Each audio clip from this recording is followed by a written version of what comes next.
Chaudhary classes में आप सबों का स्वागत है। आज हम लोग पढ़ेंगे एक्वारेजिया। एक्वारेजिया क्या है? यदि आप हमारे चैनल को अब तक सब्सक्राइब नहीं किए हैं तो चैनल को सब्सक्राइब कर दें और उसका बेल घंटी भी दबा दें ताकि आने वाला कोई भी वीडियो हो तो आपको फौरन मिल सके। हम आपके लिए अच्छे अच्छे वीडियो बना रहे हैं। कोई भी विषय का वीडियो बनाना है, आपको जरूरत है तो आप कमेंट बॉक्स में जरूर लिखें। फिर हम आपके लिए अच्छे और मजेदार ट्रिक्स के साथ नए नए वीडियो बनाएंगे। तो हम लोग चलते हैं एक्वारेजिया क्या है। कभी अभी गांव समाज में हम लोग देखते हैं कि कभी कभी क्या होता है कि वो गांव में सोना साफ करने के लिए आता है, चांदी साफ करने के लिए आता है कि चलो सोना साफ कर लो, चांदी साफ कर लो। लेकिन भाई वो सोना साफ नहीं करता है, वो चांदी साफ नहीं करता। वो हमारे सोना को और चांदी को क्या करता है, वो अपने विलयन में घोल लेता है और हमको ठग कर निकल जाता है। हमारा सोना कम हो जाता है, चांदी की मात्रा कम हो जाती है, जिसकी वजह से हम ठगे जाते हैं। वो हमारा खैर का नहीं है, 1-2 रुपया देंगे आप, वो हमारा सोना चांदी साफ कर देगा। तो वो है बहुत चालाक, बहुत समझदार आदमी है, बहुत बड़ा ठग होता है। वो साइंस जानता है कि क्या होता है एक्वारेजिया। देखिए एक्वारेजिया होता क्या है कि हम लोग 2 अम्ल के बारे में चर्चा करते हैं, HCl और HNO3। ये दोनों को अगर हम 3:1 में मिला दें, इसका मतलब इसका 3 भाग और इसका 1 भाग मिला के, जैसे मिला के अगर कोई विलयन बना लेंगे तो क्या होगा, वो विलयन बहुत ही क्या होता है, वो किसी भी पदार्थ को गला सकता है। बहुत ही पावरफुल होता है वो विलयन, किसी पदार्थ को गला सकता है, सोना को भी गला सकता है, प्लेटिनम को भी गला सकता है। यानी अगर हम अपने शरीर में यहां डालें तो हमारा यहां से निकल जाए, इसका मतलब पूरा को सेकंडों में गला दे। लेकिन वो तो लोग जो लाते हैं तो पूरा पतला लाते हैं ताकि सोना गल जाए मेरा और ऊपर वाला तह गिर जाए और उसको लेके बाद में साफ कर लेते हैं। तो कभी हमको ऐसा नहीं करना है। वैसे लोगों को फौरन आप पुलिस के पास फोन करें और उसको अरेस्ट करें और आने वाले पीढ़ी को इस तरह के नए नए ठग से आप जरूर बचाएं। तो हम लोग देखते हैं रॉयल जल या एक्वारेजिया क्या है। HCl और HNO3 के 3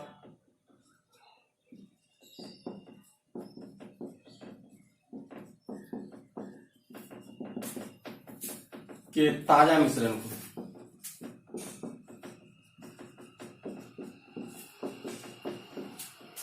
एक्वारेजिया क्या कहते हैं।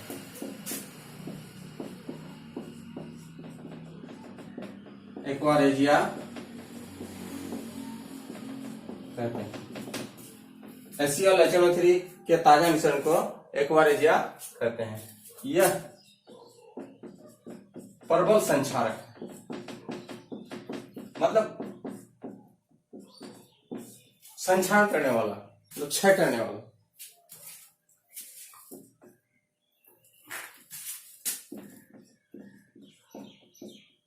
यह सोना और प्लेटिनम को गला सकता है।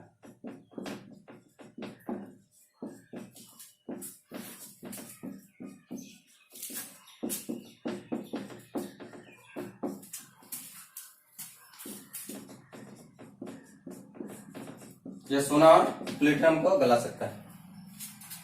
तो कभी भी हम लोग ऐसा काम ना करें जो सोना साफ करने वाले को हम अपना सोना दें और वो हमारा साफ करके दे।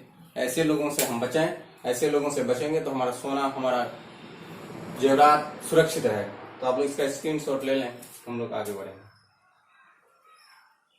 इसको याद रखना है, एक ट्रिक याद रखना है।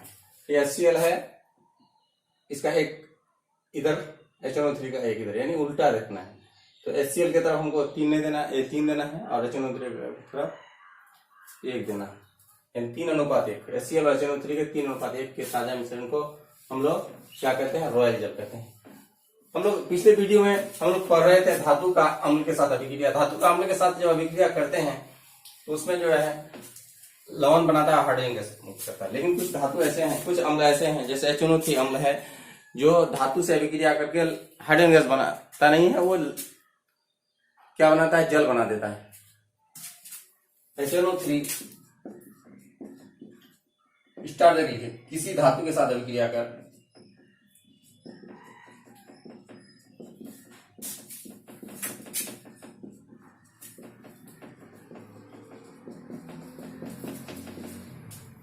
क्या बनाता है,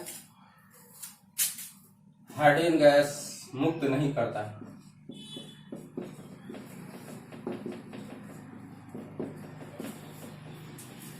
मुक्त नहीं करता है, वह हाइड्रोजन जो है ना ऑक्सीजन से विक्रिया कर ऑक्सीजन से क्रिया कर जल में परिवर्तित हो जाता है।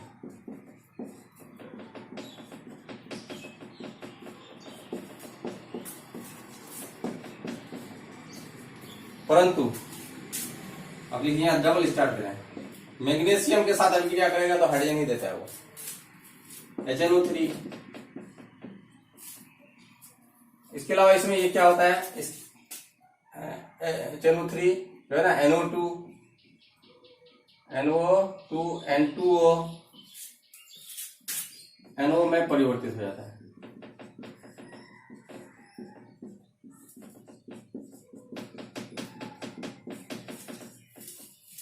अब देखते हैं हम लोग HNO3 मैग्नीज के साथ मैग्नीशियम के साथ अभिक्रिया कर मैग्नीशियम के साथ अभिक्रिया कर हाइड्रोजन गैस मुक्त करता है।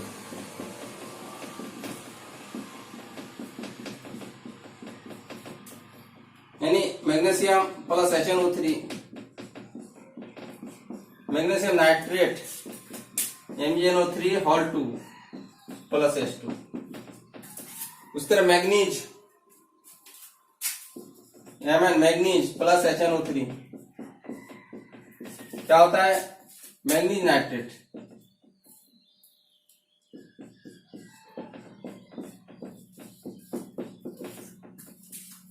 धातु का अब हम लोग को पढ़ना है अधातु के साथ अभिक्रिया। इससे पहले हम लोग पढ़ेंगे सक्रियता श्रेणी किसे कहते हैं। कुछ धातु जो है ना ज्यादा पावरफुल होते हैं, कुछ कम पावरफुल होते हैं, तो उसकी एक श्रेणी है, उसको हम सक्रियता श्रेणी कहते हैं। उसके बारे में हम लोग चर्चा करेंगे।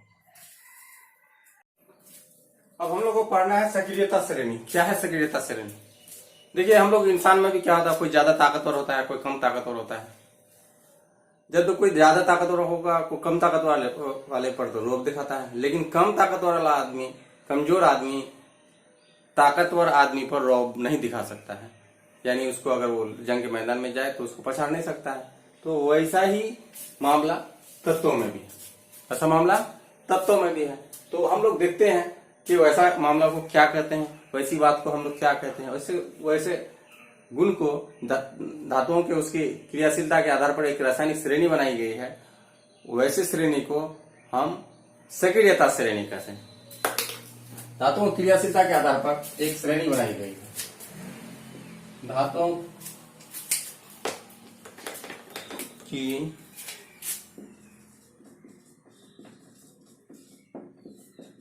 क्रियाशीलता के आधार पर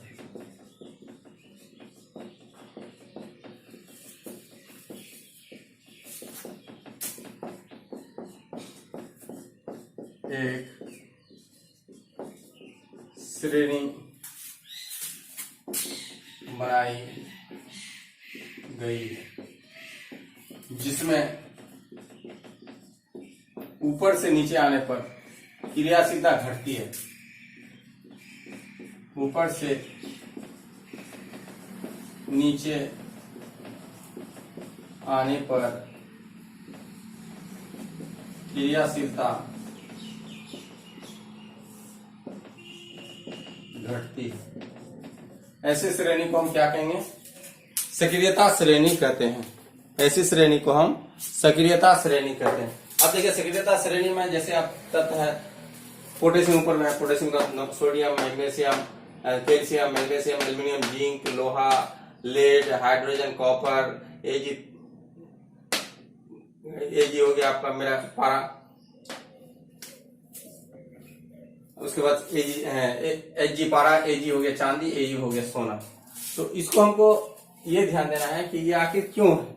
अब मान लेते हैं कोई अभिक्रिया ले लेते हैं, जैसे कि मेरा है ये Zn प्लस H2SO, ये ताकतवर है, ये इसके यौगिक से इसको हटा सकता है।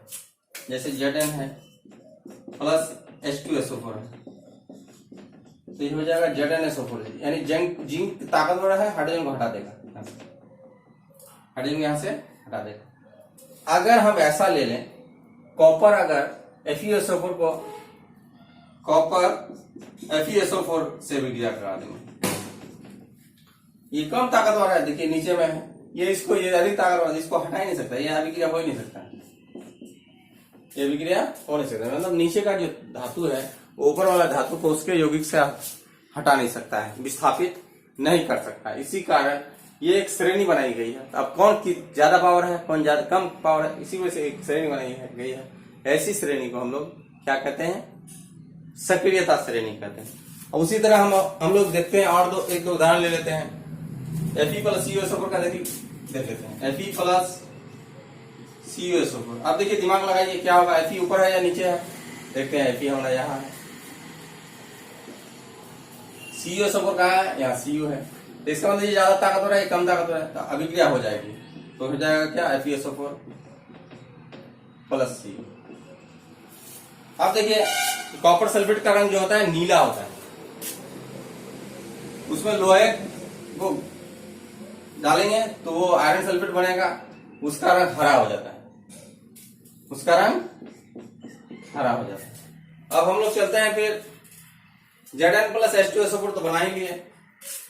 अब देखिए नीचे वाला यौगिक दूसरे ऊपर, नीचे वाला तत्व ऊपर वाले तत्व के यौगिक से उसको हटा नहीं सकता था। अब हम इसको याद कैसे रखें, ऊपर में पोटेशियम है, तो इसके लिए हमने ये अभी सूत्र बना लिया है, क सोडियम के लिए 9, कैल्शियम के लिए क, कनक मांगे Mg से मांगे, L लिख दिए हैं, Zn से G, लोहा के लिए लॉ कर दिए हैं, Fe के लोहा का होता है, लेड के लिए Pb है, हाइड्रोजन है, कॉपर तांबा, Hg पर, Ag चांदी, Au सोना। तो हम लिख दिया कनक मांगे Lg लो, कनक मांगे Lg लो, लेड है तांबा पर चांदी सोना, कनक मांगे Lg लो, लेड है तांबा पर चांदी सोना। इसके लिए हम अगर इसको याद कर लें तो ये मेरा ट्रिक से याद हो जाएगा, आप लोग स्क्रीनशॉट ले लें फिर याद कर लें।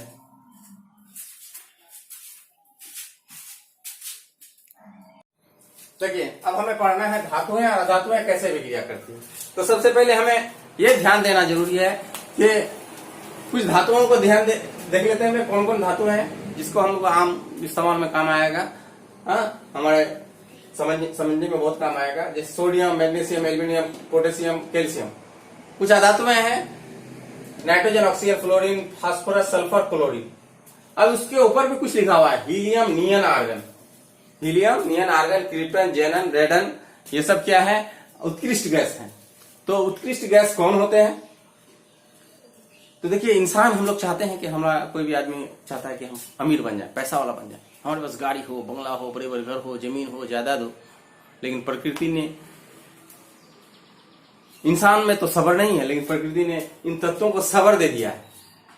अगर वो बाहरी कक्षा, उनके बाहरी कक्षा में 8 इलेक्ट्रॉन हो जाए तो वो क्या हो जाते हैं, वो उत्कृष्ट हो जाते हैं, नोबेल हो जाते हैं, मतलब उसको किसी से कोई लेना देना नहीं होता है। लेकिन वो हाइड्रोजन के नजदीक है, अगर है हाइड्रोजन से पहले है तो वो चाहता है कि हमारा 2 हो जाए, हाइड्रोजन के नजदीक है, अगर हीलियम है तो 2 है, तो उसके नजदीक जो है वो चाहता है कि हमारे बाहरी कक्षा में 2 इलेक्ट्रॉन हो जाए। तो वैसे गैसों को हम लोग क्या कहेंगे, उत्कृष्ट गैस कहेंगे, जिसके बाहरी कक्षा में 2 इलेक्ट्रॉन या 8 इलेक्ट्रॉन हो। हाइड्रोजन के नजदीक है तो 2 होना चाहिए, जैसे हीलियम है उसका 2 है। नियन, आर्गन, क्रिप्टन, जेनन, रेडन। नियन, आर्गन, क्रिप्टन, आर्गन, क्रिप्टन है, उसके बाद जेनन और रेडन, ये सभी जो है ना उत्कृष्ट गैस है। अब देखिए इसका परमाणु संख्या मेरा हीलियम का 2 है, नियन का 10 है, आर्गन का 18 है। इसको हम कोई भी परमाणु जो होता है, परमाणु का जो नाभिक होता है उसमें उसका प्रोटॉन मौजूद रहता है, लेकिन बाहरी कक्षा में उसका इलेक्ट्रॉन सभी सब चक्कर घूमते रहता है, सब में इलेक्ट्रॉन चक्कर लगाते रहता है, उसके कक्षाओं में इलेक्ट्रॉन चक्कर लगाता है। तो इसका 2 इलेक्ट्रॉन है, तो पहला कक्षा में 2 ही इलेक्ट्रॉन रह सकता है, एक तो रह ही सकता है, 2 रह सकता है, लेकिन 2 से ज्यादा नहीं। अगर 3 हो जाए तो यहाँ आ जाएगा। लेकिन अब नियन में जाएंगे तो इसका परमाणु संख्या 10 है, तो पहला वाला में 2 रहा तो दूसरा वाला में कितना रहेगा, 8 रहेगा। इसका पूरा हो गया इसका स्टेप। अगर हम तीसरा वाला में चलते हैं, आर्गन। अब इसके पहला वाला में 2 रहेगा, 18 है तो पहला वाला में 2 देंगे, दूसरा वाला में 8 देंगे,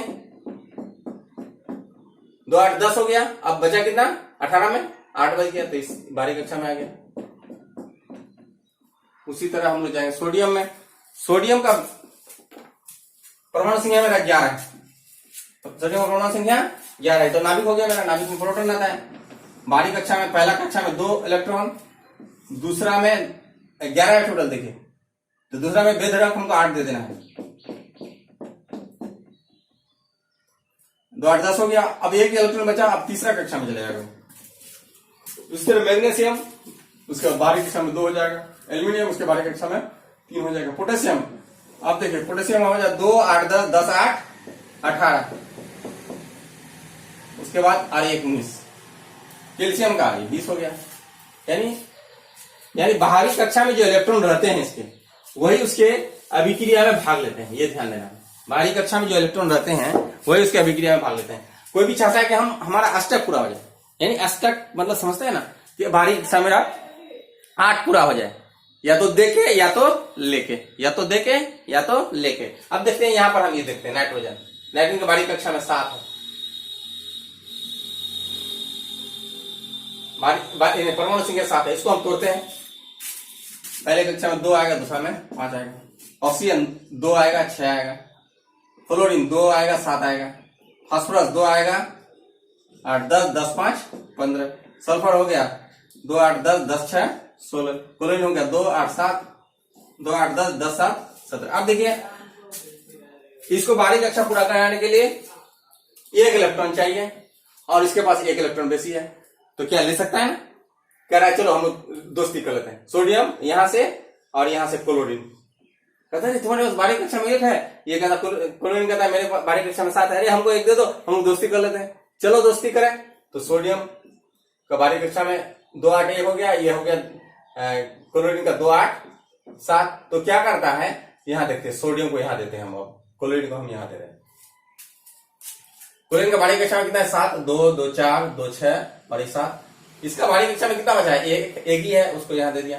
ये दोनों मिलकर अभिक्रिया कर लिया, दोनों मिलके अभिक्रिया कर लिया। इस प्रकार एक नया यौगिक बन गया, नया यौगिक बन गया जो सोडियम क्लोराइड बन गया। अब इसी तरह हम ले सकते हैं इसको मैग्नीशियम। आप इसका देखिए, ऑक्सीजन है, इसका बाहरी कक्षा में 2 है, इसका बाहरी कक्षा में 6 है। ये चाहता है चलो रे तुम्हारे पास 2 ज्यादा है, मेरे पास 2 कम है, चलो हम लोग दोस्ती करते हैं। तो मैग्नीशियम का बाहरी कक्षा में 2 ज्यादा है और ऑक्सीजन का बाहरी कक्षा में कितना कम है, 6 है, 2 कम है, 2 2 4 2 6। ये इस 2 ले लेता है तो क्या होता है, मैग्नीशियम ऑक्साइड बनाता है, एक नया यौगिक बन गया। उसी तरह हम बहुत से यौगिकों को पढ़ेंगे, तो आप लोग इसका स्क्रीनशॉट ले लें, फिर हम लोग आगे बढ़ रहे हैं।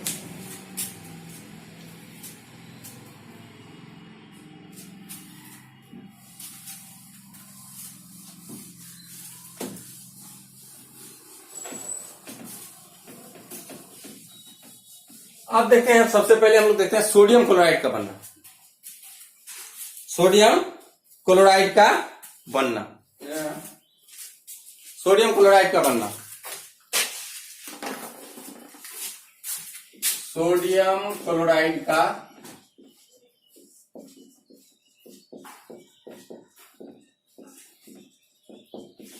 बनना, तो हम लोग सोडियम का देखते हैं। सोडियम का परमाणु संख्या कितना है, 2 8 11 है परमाणु संख्या, तो उसको हम इलेक्ट्रॉन विन्यास में तोड़ेंगे, 2 8 1 हो जाएगा।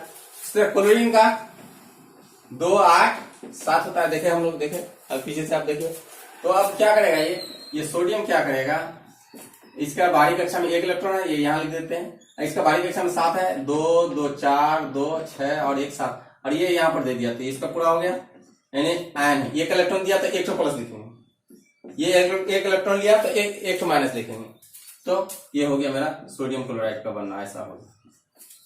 उसी तरह फिर आप देखिए पीछे मैग्नीशियम क्लोराइड का बनना, ये हो गया, दूसरा देखते हैं मैग्नीशियम क्लोराइड का बनना।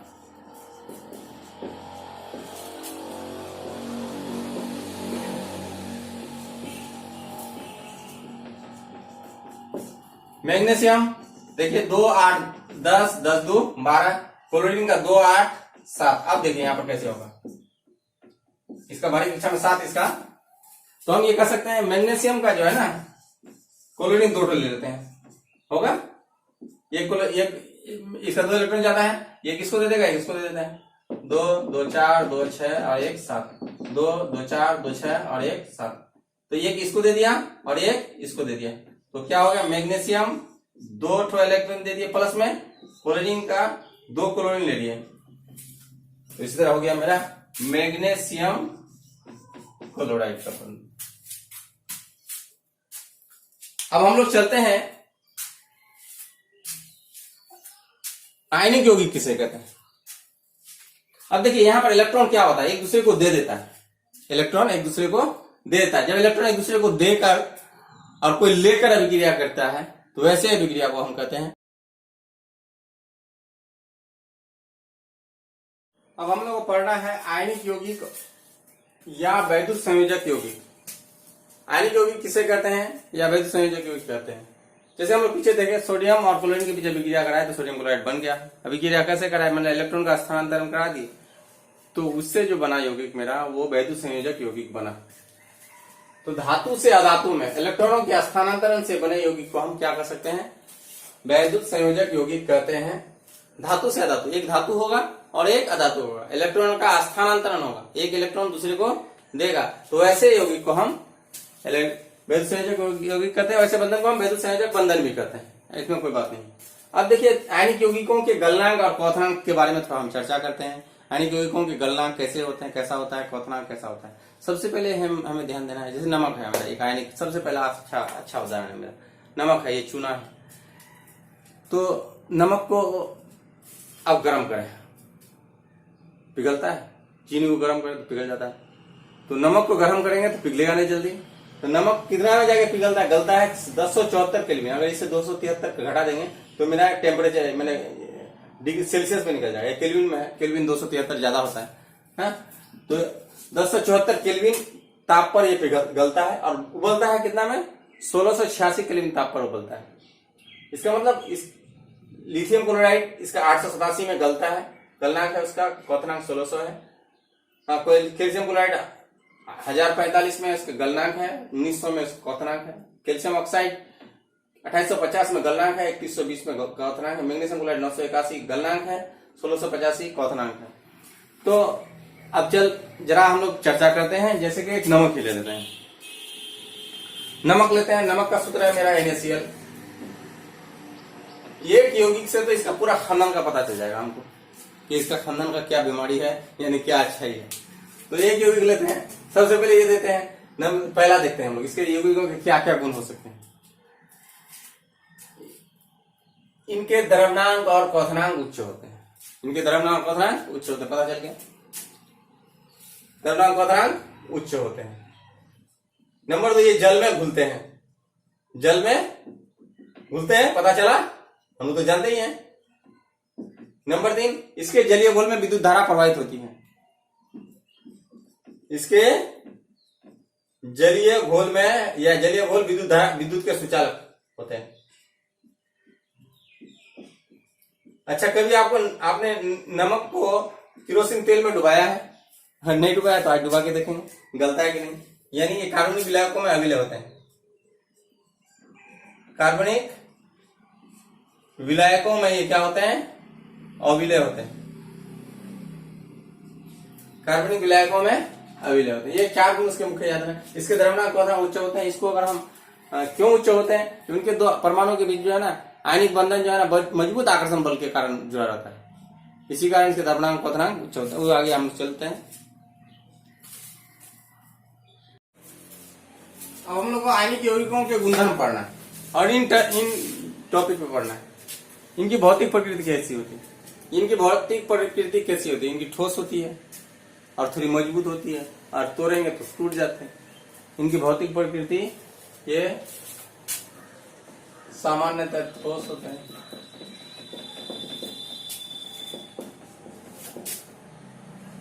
ठोस होते हैं और मजबूत होते हैं और थोड़े मजबूत होते हैं, थोड़े ठोस होते हैं, पीटने पर टूट जाते हैं, और भंगुर भी होते हैं, और भंगुर होते हैं,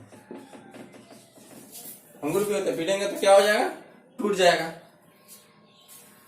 ठोस होते हैं और थोड़े कठोर होते हैं, थोड़े कठोर लिख देते हैं, थोड़े कठोर होते हैं। उसके बाद गलनांक और पथरांक, अभी देख लीजिए इनके गलनांक और पथरांक ऊंचे होते हैं, इनके गलनांक और क्वथनांक उच्च होते हैं।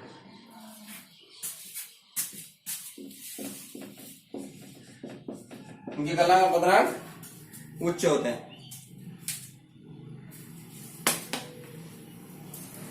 क्योंकि अब देखिए घुलनशीलता, ये जल में घुलनशील होते हैं, यह जल में घुलनशील और कार्बनिक विलायकों में अघुलनशील। कार्बनिक विलायकों में अघुलनशील होते हैं, यानी अगर पेट्रोल वगैरह में डाल देंगे हम तो घुलेगा नहीं। तीसरा विद्युत चालकता, इनके जलीय घोल विद्युत के सुचालक होते हैं।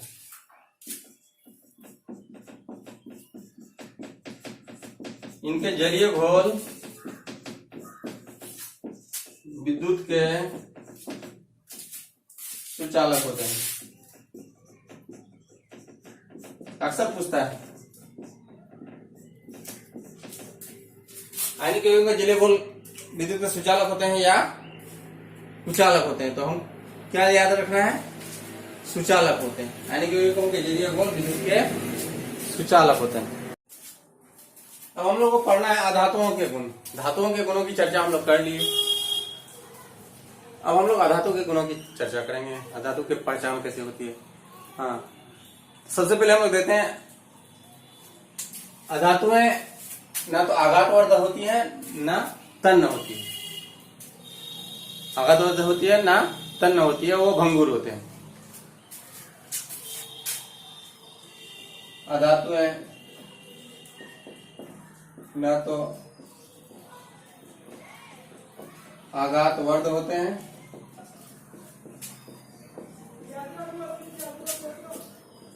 और न ही तन्न होते हैं। मतलब इसको अगर हम तोड़ेंगे पीटेंगे तो ये टूट जाएगा, और खींचेंगे तो तार नहीं बना सकते। ये भंगुर होते हैं, ये अधातु है, न तो आघातवर्ध होते हैं न तन्न होते हैं, ये भंगुर होते हैं।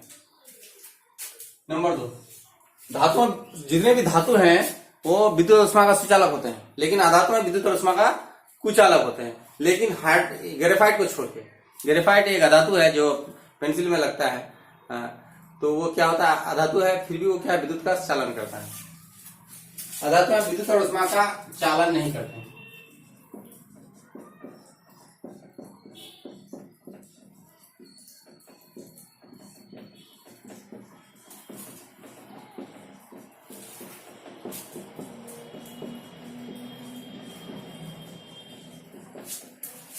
अधातु में विद्युत और ऊष्मा का चालन नहीं करते। ग्रेफाइट हमारा अपवाद है। अपवाद क्या है, ग्रेफाइट है। ग्रेफाइट अपवाद है। ग्रेफाइट जो है ना, अधातु होते हुए भी विद्युत का चालन करता है। अधातु होते हुए भी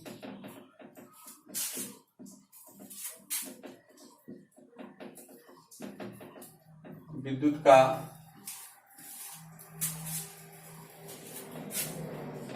चालन करता है। अधातु में ग्रेफाइट अधातु होते हुए क्या करता है, विद्युत का चालन करता है। अधातु में चमकदार नहीं होती है।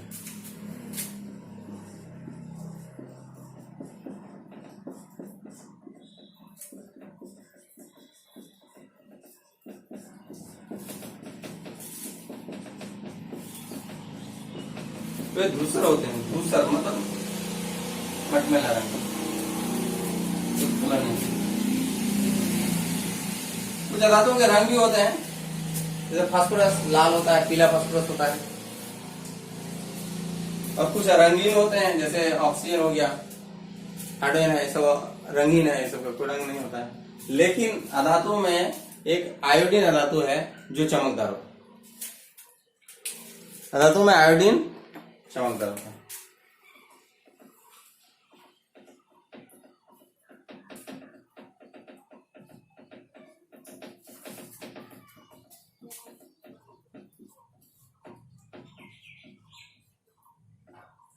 अधातु में आयोडीन क्या होता है? चमकदार होता है। अधातुएं कोमल और मुलायम होते हैं।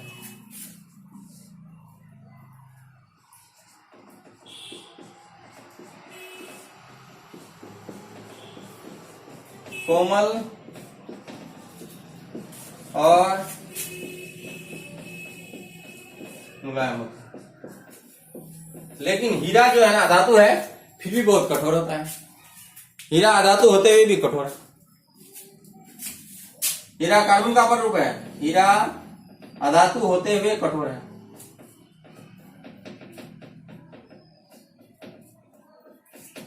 क्या है? हीरा अधातु होते हुए भी क्या है? कठोर है। स्क्रीनशॉट ले लें।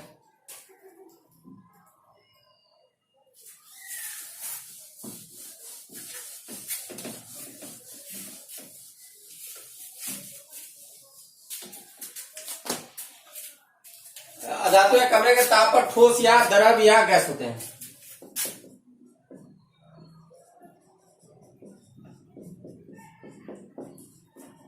कमरे के ताप पर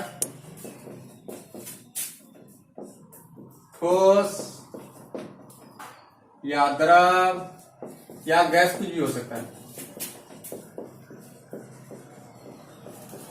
अधातु में ठोस, द्रव या गैस कुछ भी हो सकता है कमरे के ताप पर। अधातुओं का गलनांक और क्वथनांक उच्च होता है।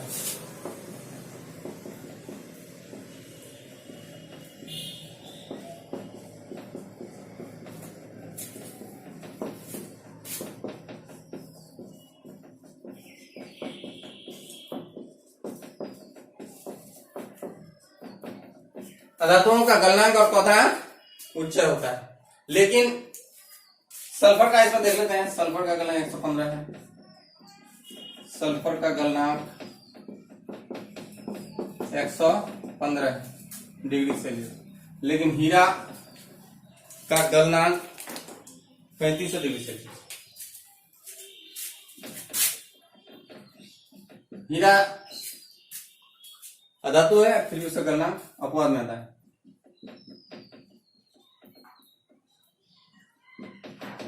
हीरा का गलनांक 3500 डिग्री सेल्सियस होता है। ये हो गया अधातु के कुछ गुण। अधातुओं के घनत्व निम्न होते हैं। अधातुओं के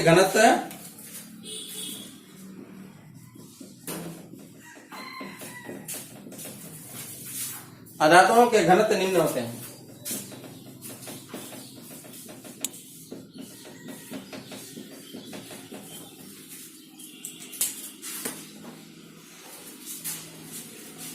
अब लोहे को पीटते हैं तो बहुत आवाज निकलता है, लेकिन अधातु को पीटने पर कोई आवाज नहीं निकलता है। अधातु में ध्वनि उत्पन्न नहीं करते हैं।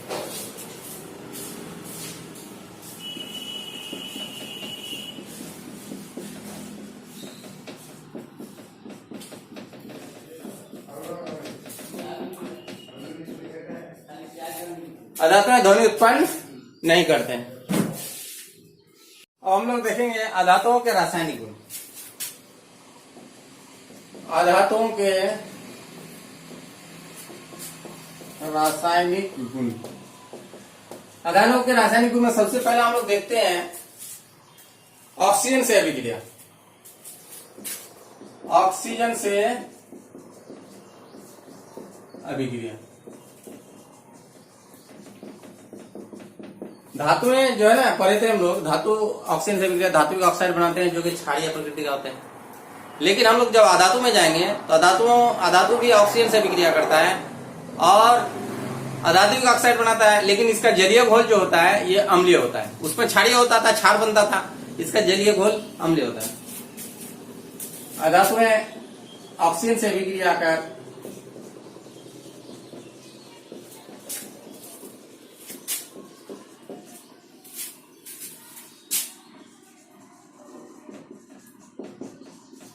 अधातु ऑक्सीजन से अभिक्रिया कर अधातु का ऑक्साइड बनाते हैं।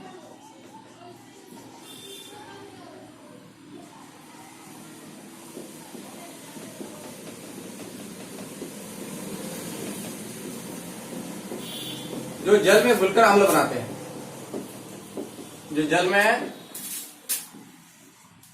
घुलकर अम्ल बनाते हैं।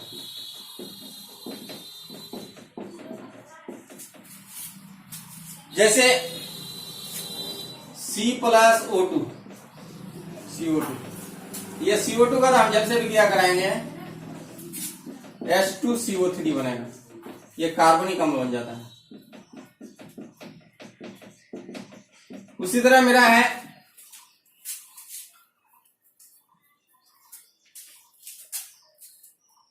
अधातु में जल से विक्रिया ऑक्सीजन से विक्रिया अधातु ऑक्साइड बनाते हैं। उसी तरह सल्फर अगर हम चलते हैं, सल्फर ऑक्सीजन से विक्रिया करता है, सल्फर डाइऑक्साइड बनाता है। इसकी प्रकृति अम्लीय होती है, हमेशा याद रखिए। अधातुओं के ऑक्साइड की प्रकृति अम्लीय होती है। अभी SO2 को और हम जल से विक्रिया कराएंगे H2SO3 बनेगा, H2SO3 सल्फ्यूरस अम्ल कहते हैं इसको, सल्फ्यूरस अम्ल।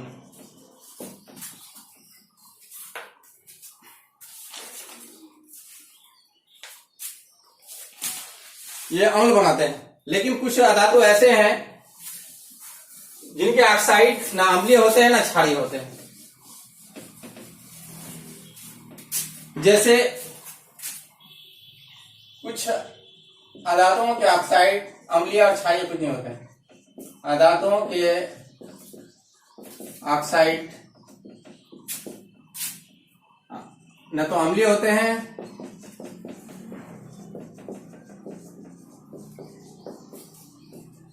न तो क्षारीय होते हैं।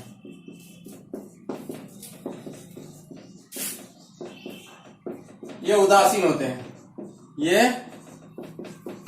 उदासीन होते हैं। अब समझ लीजिए, हाइड्रोजन है मेरा, ऑक्सीजन है, ये अधातु ऑक्सीजन अधातुओं के ऑक्साइड से विक्रिया, ये अधातु है, ये ऑक्सीजन से विक्रिया H2O बना। ये जल मेरा उदासीन होता है। उसी तरह है मेरा C+O2, हाँ ये जल मेरा उदासीन है। अब यही देखिए। अब अगला हम लोग चलते हैं क्लोरीन से विक्रिया, क्लोरीन से विक्रिया, क्लोरीन से विक्रिया। अधातु में क्लोरीन से विक्रिया कर क्लोराइड बनाते हैं। अधातु में क्लोरीन से अभिक्रिया कर क्लोराइड बनाते हैं। क्या बनाते हैं? अधातु में क्लोरीन से अभिक्रिया कर क्लोराइड बनाते हैं। जैसे H2 + Cl2, फिर हाइड्रोजन क्लोराइड। उसकी तरह फास्फोरस से अभिक्रिया कराते हैं PCl3 फास्फोरिक क्लोराइड। ये मेरा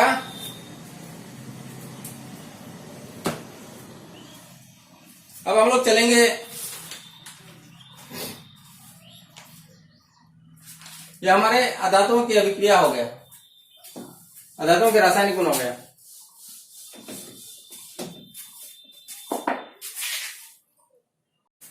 अब हम लोग देख रहे हैं धातु और अधातु में भौतिक अंतर। भौतिक गुणों के आधार पर धातु और अधातु में क्या अंतर है। हम लोग देखें, धातु आघातवाद और तन्य होते हैं, इसके लंबा तार बना सकते हैं।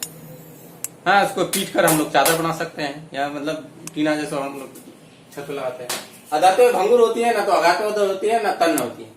ये भंगुर होती है, मतलब टूटने वाला। धातु या उष्मा और विद्युत का सुचालक होता है, लेकिन अधातु विद्युत और उष्मा का सुचालक होता है, सिर्फ ग्रेफाइट को छोड़ के। ग्रेफाइट एक अधातु है जो विद्युत और उष्मा का सुचालक होता है। धातुएं चमकदार होती है, इन्हें चमकाया भी जा सकता है, धातु पर चमक भी चला सकते हैं, चमकदार होता ही है वो। अधातुएं चमकदार नहीं होती है, लेकिन आयोडीन है जो चमकदार होती है। अधातु होते हुए भी आयोडीन चमकदार है। ये कमरे के ताप पर ठोस होती है, मरकरी को छोड़कर। मरकरी पारा जो है कमरे के ताप पर द्रव अवस्था में पाया जाता है। ये कमरे के ताप पर ठोस, द्रव या गैस तीनों हो सकता है। धातुएं मजबूत और सख्त होती हैं, अधातुएं मजबूत और सख्त नहीं होती हैं, लेकिन सिर्फ हीरा को छोड़कर। हीरा अधातु होते हुए भी बहुत कठोर पदार्थ है। हीरा अधातु होते हुए